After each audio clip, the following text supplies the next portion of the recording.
এখনকার নিবেদনে অবসরপ্রাপ্ত চার বৃদ্ধ মানুষের তাদের জীবনের কিছু গল্প, কিছু স্মৃতি। জীবন মঞ্চ থেকে আমাদের সকলকে একটা সময় চলে যেতে হয়, কিন্তু কার যে কখন ডাক আসে ওপার থেকে তা আমরা কেউ জানতে পারি না। এই বিষয় নিয়ে লেখা কবি শুভ দাশগুপ্তের একটি কবিতা ট্রেন।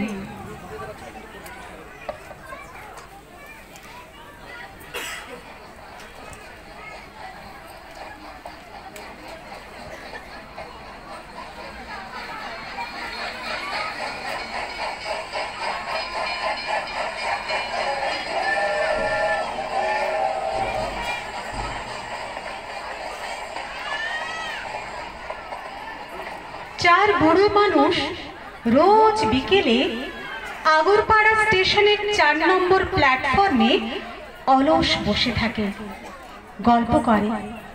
একদিন যখন বয়স কম ছিল, কাজ ছিল, তখনকার গল্প, স্মৃতি। ট্রেন আসে, ট্রেন যায়, ভিড় ঠাসা ট্রেন হাজার মানুষ বুকে নিয়ে চলে যায় রানাঘাট, শান্তিপুর, নৈহাটি, কৃষ্ণনগর। প্রথম বুড়ো ভাবে একদিন বয়স ছিল, রোজ সকালে ধরতাম 8:42।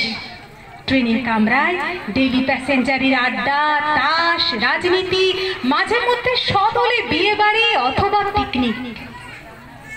আজও 8:42 আসে যায়, আমারই নাম নেই আর।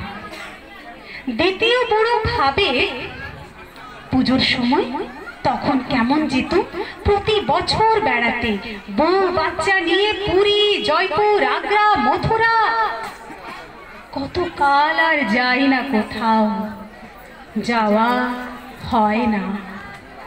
তৃতীয় বুড়ো ভাবে ভালোই আছি, ছেলে আর ছেলের বউ যত্ন করে, তবু ছেলের মায়ের ছবির সামনে দাঁড়ালে মনে পড়ে বড়দিনের ছুটির সময় বেশ কবার নিয়ে গিয়েছিলাম ওকে কলকাতার সাহেব পাড়ায়।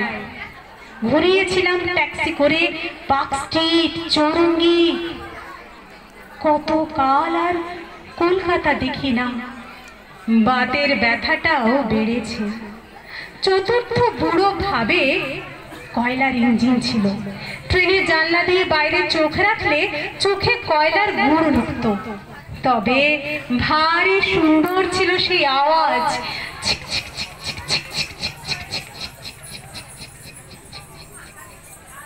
চার বুড়ো বিকেলের নিভে আসা আলোর নিচে 4 নম্বর প্ল্যাটফর্মে সিমেন্টের বেঞ্চিতে বসে প্রতিদিন ভাবে, প্রতিদিন ট্রেন আসে, ট্রেন যায়। কাল দেখলাম 3 বুড়ো। সত্যিকারের ট্রেন এক বুড়োকে নিয়ে গেছে অচেনা স্টেশনের দিকে।